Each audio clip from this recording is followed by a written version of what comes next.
Hi guys, and welcome back. Today we're going to talk about the Canadian launch of the Kia EV6 and the issues related to it and how Kia Canada failed to address them. Today is a lovely day, as you can see, or probably not see through camera, but it's snowing. It's the 27th of February 2022 and it's minus 9 degrees Celsius. Lovely day today. All right, so back in October 2021, Kia Canada launched the sales for the only 200 units of the EV6 that would be coming to Canada in 2022. It was online sales only, and the only trim available was the top of the line long range all-wheel drive GT line package 2. Naturally, the top of the line, the big dog, would be the GT, but that's not on the market yet. So as of today, the GT line package 2 all-wheel drive long range is the top dog. Now, for a $500 deposit, I was able to secure one unit. I was lucky enough to be one of the first 200 people who would be able to get their hands on this highly anticipated car of 2022, period, regardless of price. Fast forward a few months into 2022, I started seeing chatter on the Canadian forums that some dealers were charging a markup and tacking on additional charges and fees that are usually optional. So instead of waiting till the last moment of my car arriving at Georgetown Kia, which is the dealership I had selected at the time, because you couldn't proceed without that, which is stupid. Online reservation should be just that. You just select your car, your color, and then you pay, and that's it.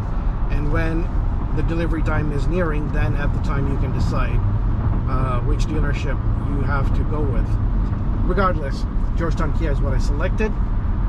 So out of curiosity, just to make sure that they weren't gonna tack on any additional charges and not mark up the car, I called them, asked them to send me a quote. Obviously I meant over the email. They asked me to come in instead and sign the bill of sale. Red flag. I go in.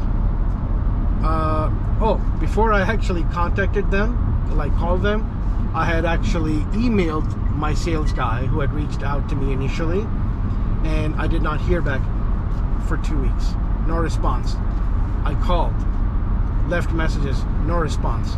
So I called Kia Canada, complained. That's when they reached out to me, and only to tell me how they have no information, even on pricing, when 2 days ago the pricing had already been released online on kia.ca.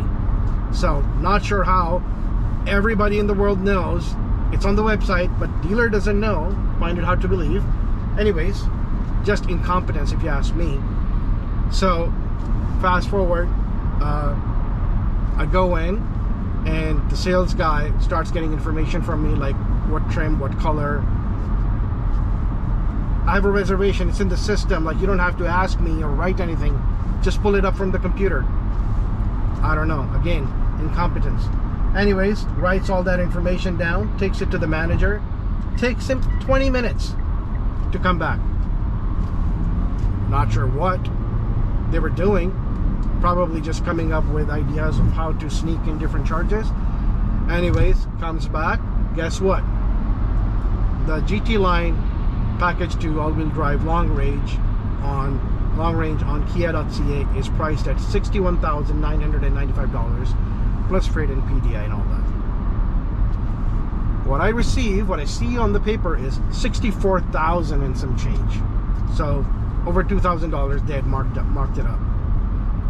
And then there were over $1,700 of additional other charges, admin fee and whatnot. And obviously I was taken aback, and I was like, well, the car is actually worth $61,995, so I don't know what this is.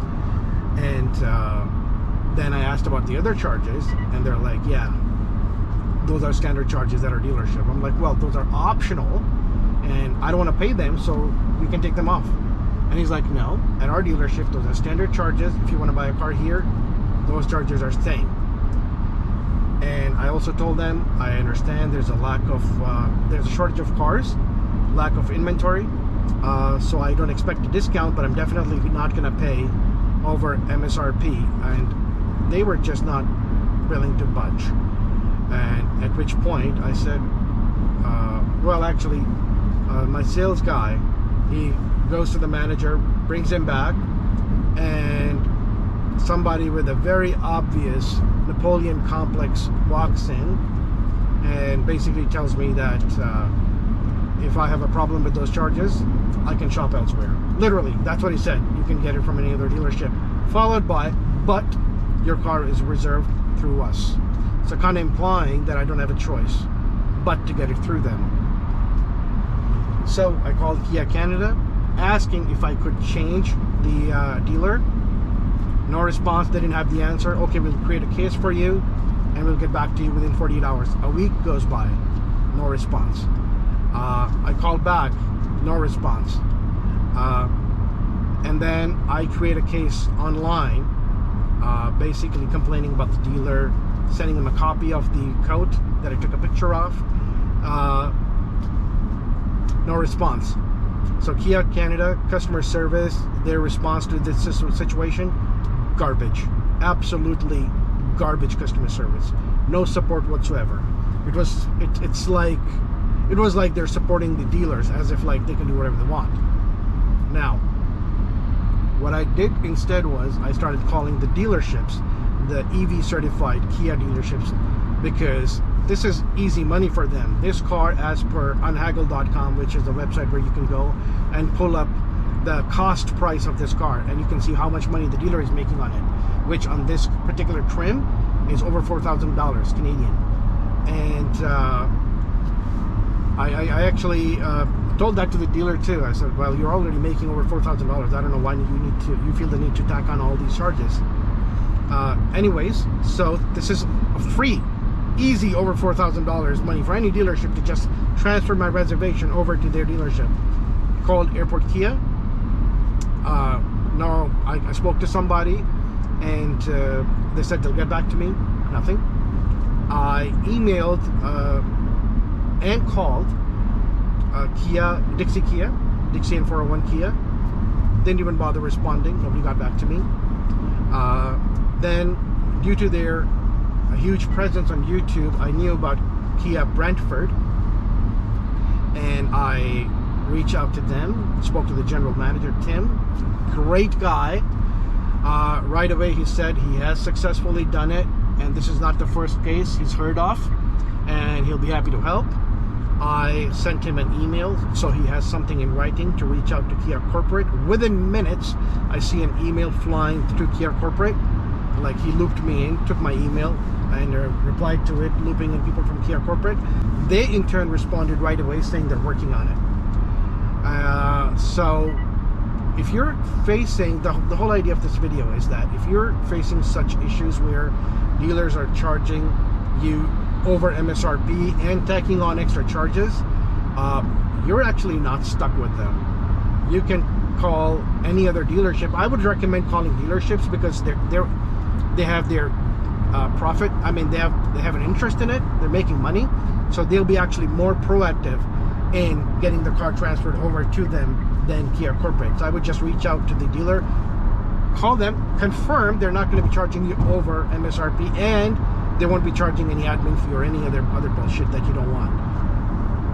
Once you've confirmed, go to them, sign whatever you need to sign. In my case, I didn't have to sign anything. They just initiated everything, and they said, you know what, when the car is here, you can come and do the paperwork. So it's that easy. Don't get fooled. These dealers, they think some people actually think that they're stuck. They don't know that they have a choice, but yeah, they do. Because when I left the dealership saying that I'm going to change, he was very cocky, thinking that, you know, it may not work. But who's laughing now? He just lost over $4,000 just because he was being a jerk. But if you're in Ontario, Brantford Kia, I highly recommend. Tim is the general manager there. Deal with him. Great guy. the sales guy I connected with, James, another great guy. Great experience. Well, if you haven't already, please like. If you found this video useful, subscribe for more content, because I will be posting videos when I pick up the car and all that, test drive included, obviously. So it's going to be a series of videos, and share if you think it can help others. And thank you for watching.